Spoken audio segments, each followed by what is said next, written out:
Today I'm shortly telling you what is this regulation in collaborative learning, what is the theoretical conceptual area we work, and how we are approaching this research and why we are approaching with AI. I'm shortly showing you what we are currently thinking about the data and AI in general in this research, and also the next steps, how we continue working, and perhaps how data and AI help us in this work. I always need to start with something very fundamental, something which never changes in humans, and this is metacognition, ability to think about your thinking. Ability to be metacognitively aware about your knowledge, your strategies, your understanding, all your mental abilities.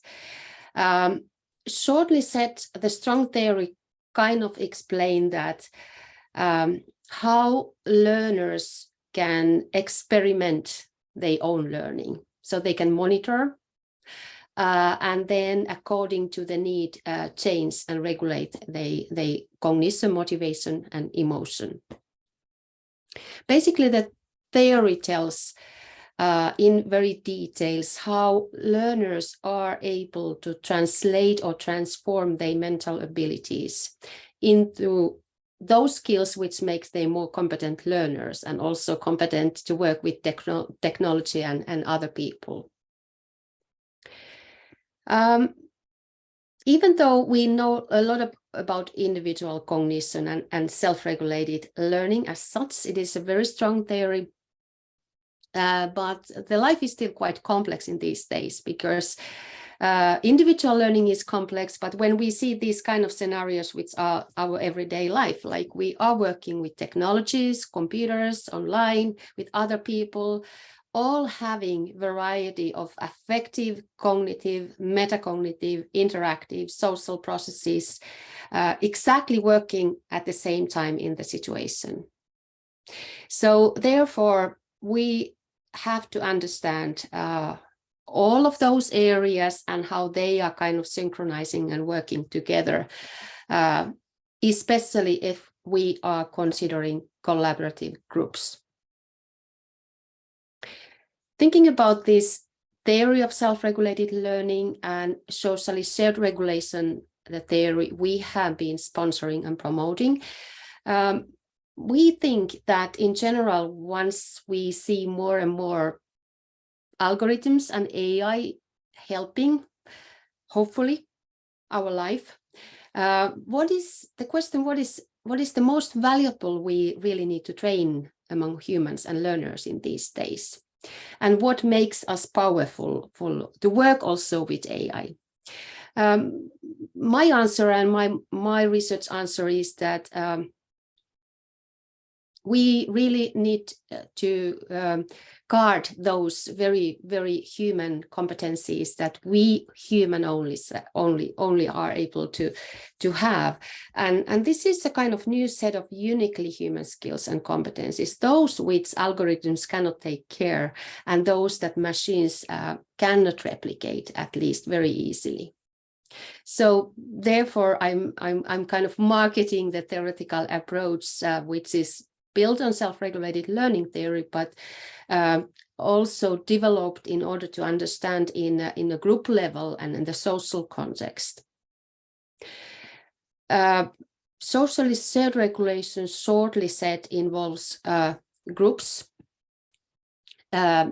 taking metacognitive control of the learning tasks together so that they are able to negotiate, iteratively fine-tune the cognitive, behavioral, motivational, and emotional conditions to work further, or the states or interpretations in the situations as needed.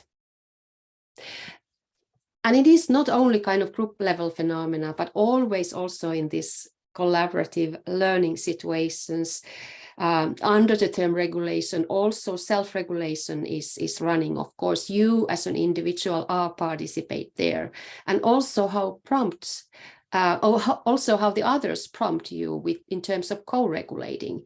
And usually our research tells actually increasingly the role of co-regulation also making the whole group successful and really helping socially shared regulation, kind of reaching the consensual level of understanding in terms of the metacognitive activities in a group.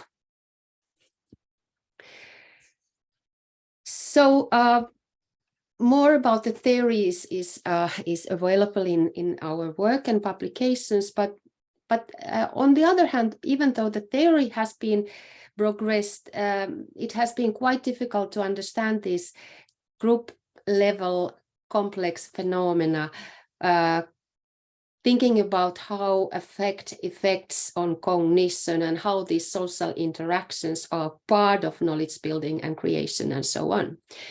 So basically, understanding socially shared regulation data has been helpful. We have been working to understand the phenomena and found multimodal data, multi-channel data, one relevant way to understand the complexities.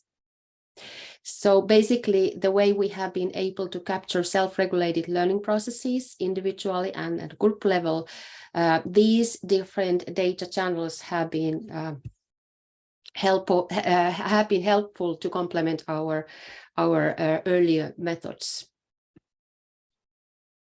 Very shortly, this is not something what has been made in a year or two, but we've been working quite a long time systematically first to understand the phenomena, whether it exists at all, and then step by step understand when, how, and what makes regulation in collaborative learning functional.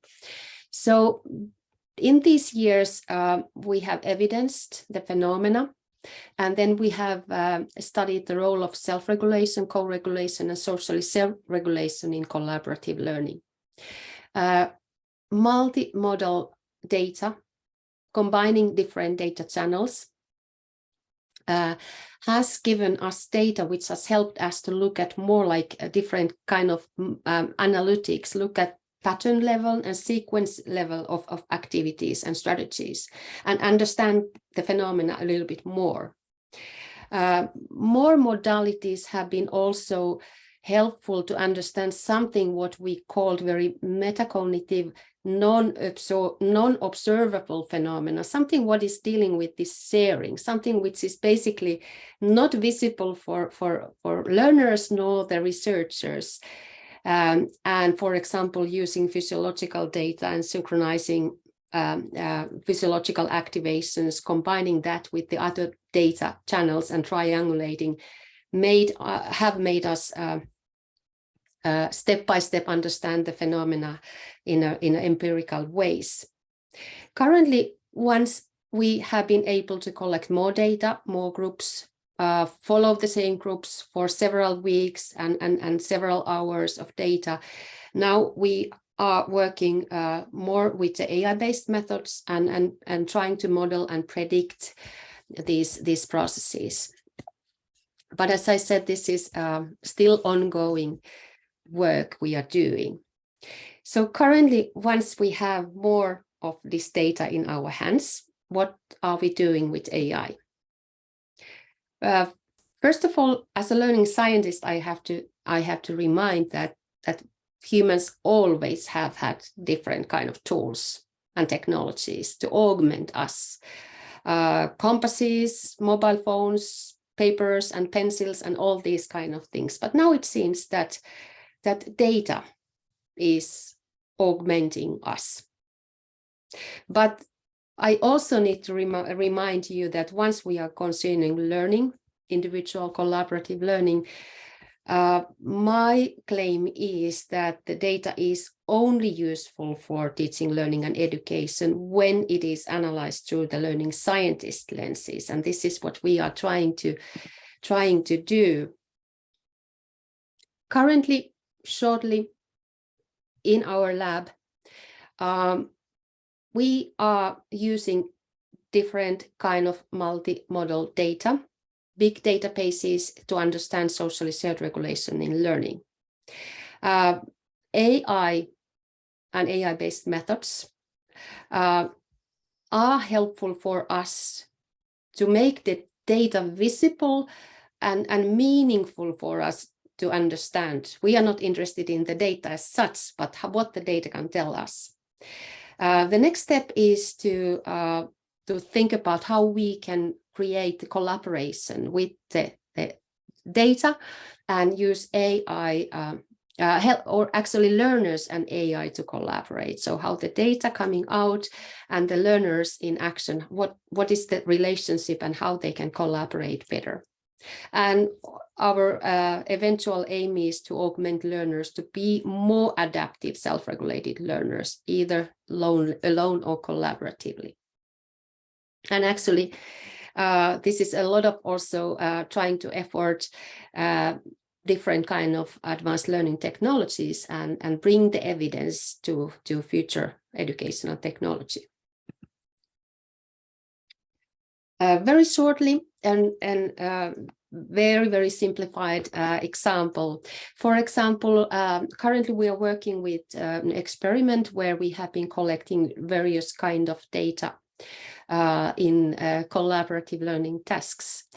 We have voice data, Kinect data, physiological data, camera observation data, plus several kind of situated and other self-reports. And with this data, currently we try to get data about the real situation in collaborative learning, as many features as possible. And currently we are especially focusing on understanding new data channel for us, understanding about visual cues and what is the role of those in interaction situations, and hopefully translate all this data to understand collaborative learning success. So shortly, to conclude, the whole work we are doing is not that we would be interested in algorithms or AI as such, but it looks like AI and adaptive systems they can create are exactly working with something. I started my talk some little time ago, metacognitive awareness. And actually this kind of learning traces and feedback about learners' actions or of affective processes or how they are interacting is something which make them aware, individuals or groups, because what we want is not that these systems are adaptive as such, but we ultimately want learners to be adaptive. So therefore, we are, on the other hand, also working in a theoretical progress and actually creating kind of metrics for socially shared regulation that we can better synchronize that with data and AI. In this work, especially in Oulu, in our university, we have had a very multidisciplinary effort. We work in learning sciences, but in our university past 5 years we have been working with this kind of project called Gen Z, which is aiming for understanding Generation Z and beyond, and even further, they children and grandchildren, and how we can bring technologies, continuously developing technologies, and our understanding about human learning capabilities and how we can integrate and co-evolute them. This is quite broad research, but having this support is from my perspective, very important. The next 5 years, we are broadening the steps, and next year in our university, we will look at the hybrid intelligence, look at especially human AI co-evolution and learning in multi-realities. So therefore, we as learning scientists will bring understanding about human learning processes, but we also need to collaborate with teams working with data and algorithms and multi-realities, so that we are able to progress on that human and AI collaboration, especially helping to be better collaborative learners, as our aim eventually is. Currently, perhaps the most targeted aims in my research lab work is coming from CEL. CEL is Center for Learning and Living with AI. This is something I'm co-leading with Inge Molinar from Radboud University, and we have 5 teams currently working to understand self-regulated learning in 5 different countries among K-12 children, and we are especially trying to understand and trace and detect self-regulated learning processes with data, but then step by step move to more open learning scenarios and eventually work to such kind of educational technology which hopefully are especially training self-regulated learning and socially self-regulated learning for future skills. So finally, some Northern Lights, and thank you for listening.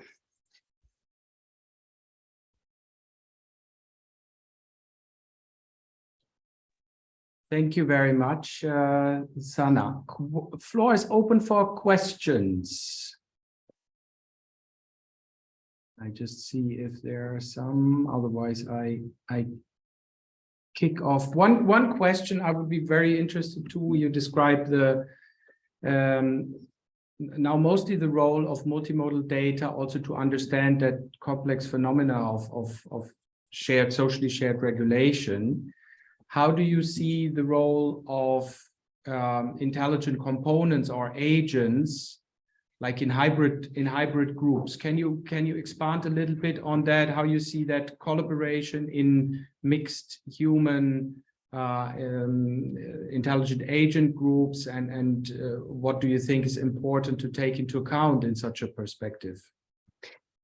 I think there's a lot of already excellent research, and actually this how we have started about prompts and scaffolds and then do the agents and being more adaptive. I think it's a very important current way of bringing data and really influencing and prompting those inviting learners in the critical moments of their learning. Of course, the responsibility, how much the level of responsibility that who has the power there? Is this the agent or the learner, or how do we divide? I think this is the next phase where we are balancing, and also that what are the human learning aspects or components that agent can help. We have already quite interesting work on this affective and emotion support or cognitive tutoring and agents. I think we could find more ways for the agent. Is it something which is inviting for collaborating or sharing or metacognitively monitoring, or a bit more opportunities to help humans, because it's not only cognition where we need help, but other areas as well. Okay, do I interpret you right also in the sense of, I mean, a lot of the intelligent tutoring systems work has focused on cognitive dimension of support. So also like motivational or emotional aspects are very important there to consider, and probably are interesting opportunities for future. Absolutely. Yeah. Okay. Absolutely. Very interesting. Other questions? We have one hand from Sabrine, please. Hi, can you hear me? Yes. See me? Thank you very much for the presentation. I'm a PhD student of Karo Kreis. He's also present online. And my research is about emotion regulation during online collaboration. And I am wondering, you are studying emotion regulation also during collaboration. And I saw that you focus on the facial expression of the students during the collaboration. Do you also study the social emotions that the students feel during the collaboration? Not yet, and it's also because there is no theory about social emotions as such, but it is more like considering emotions in interactive and social context.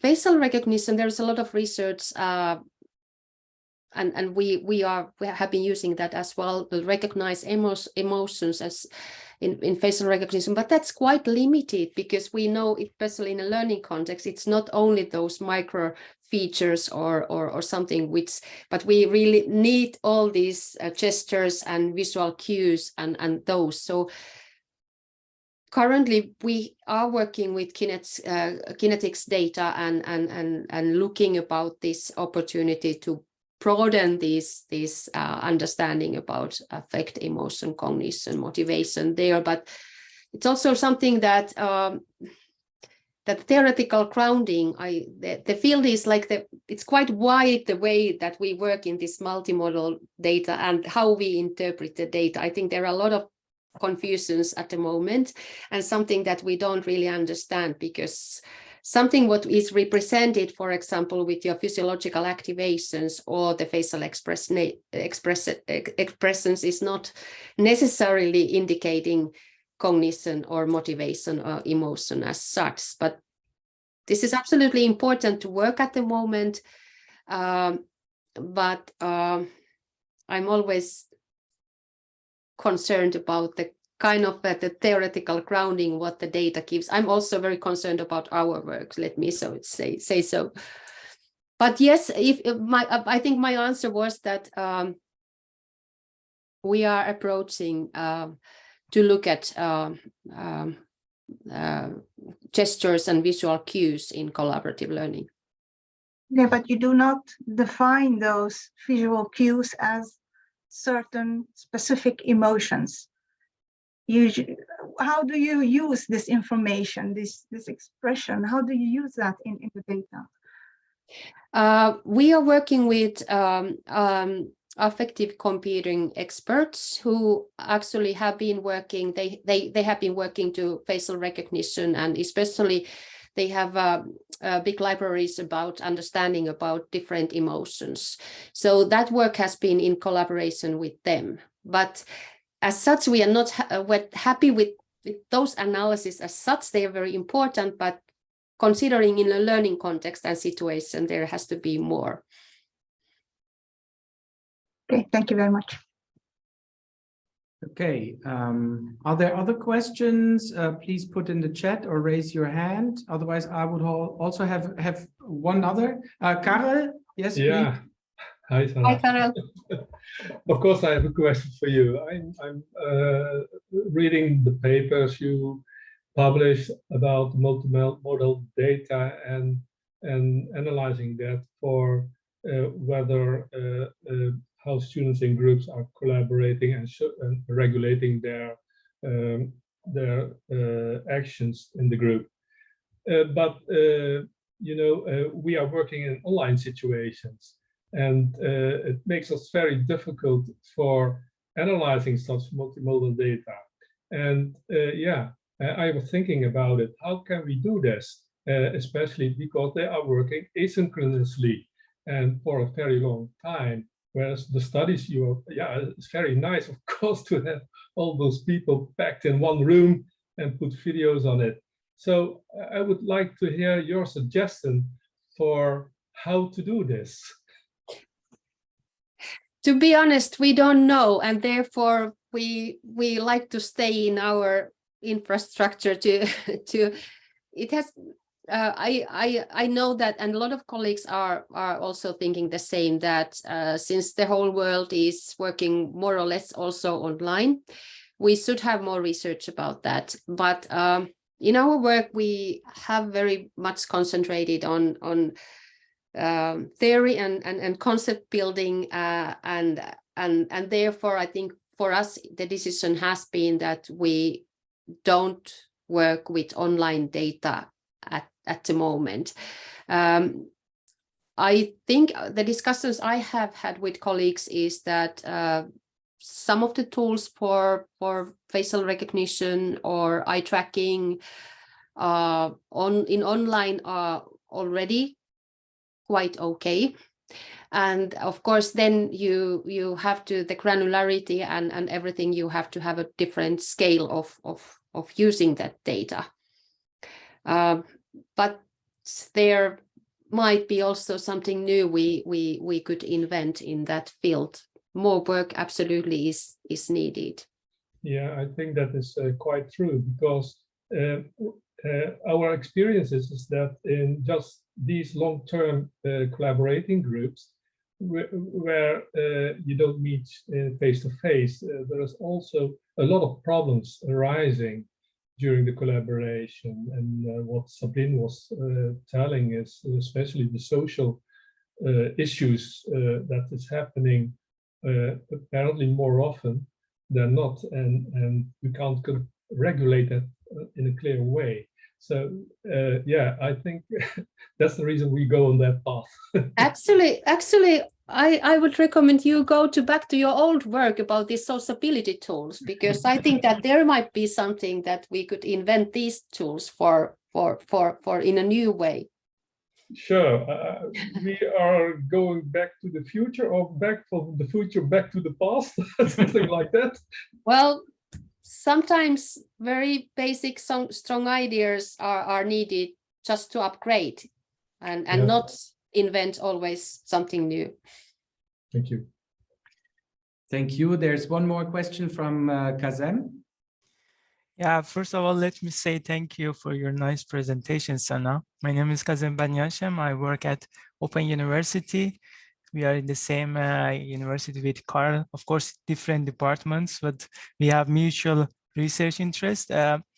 My question is that I was wondering, based on your experiences, what is the main challenge, from your opinion, in terms of using artificial intelligence for co-regulation to improve or to promote co-regulation? Is it the ethics? Is it the finding like a good data in terms of yeah, you know, to better understand and explore the co-regulation process in terms of improvement of that skills? Or what do you think is the main challenge in general, let's say?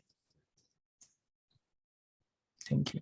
Now I have to think about this, because if you think about co-regulation as a kind of agent way of being able to invite something, I don't think that co-regulation is tutoring as such, as we have seen AI to work with learners. But co-regulation is kind of having joint responsibility and the kind of sharing, prompting and kind of inviting for engaging, for understanding the strategies implemented or something. The metaphor with AI, I have to say, I haven't thought yet. Probably as such, co-regulation is quite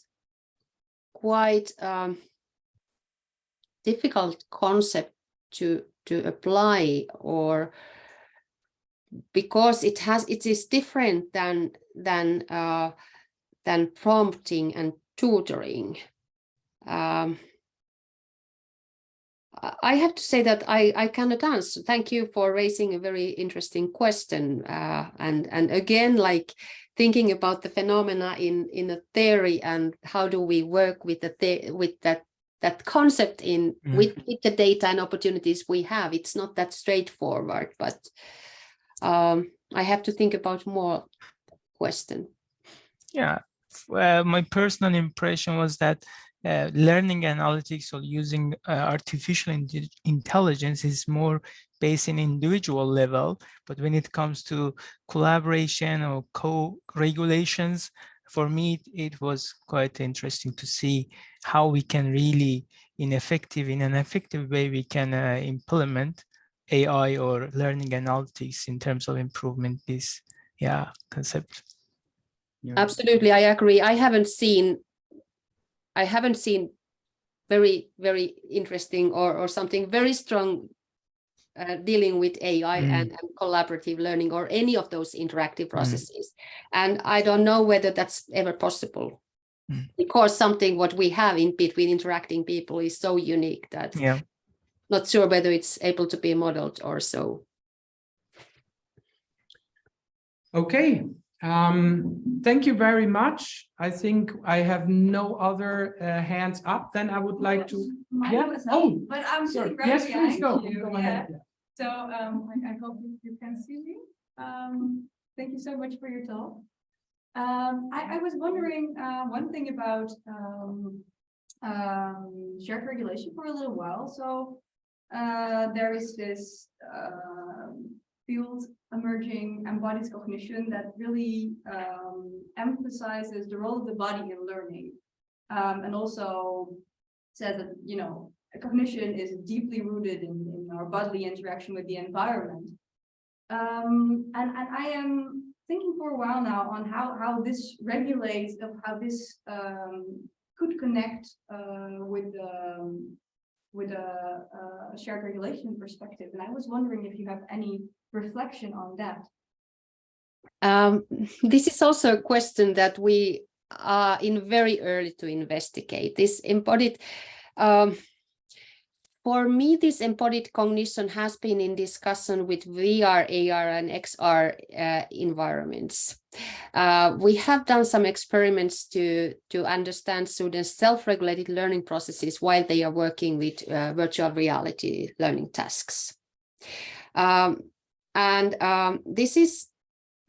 There is something interesting, but we don't know yet what it is, because we have very small experiments.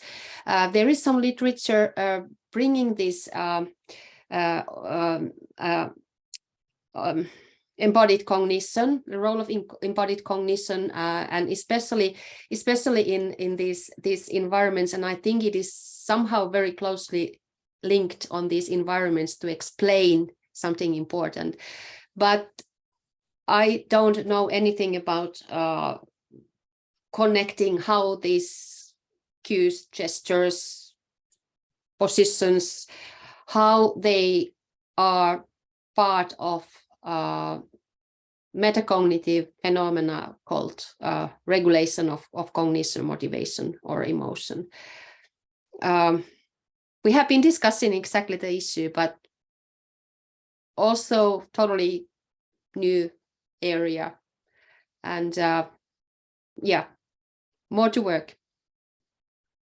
Okay, now I look around here also in the physical room, but I think there are no more questions. Thank you again, Sanna, for telling us about your very interesting work and progress on that, and learning about collaborative and socially shared regulation.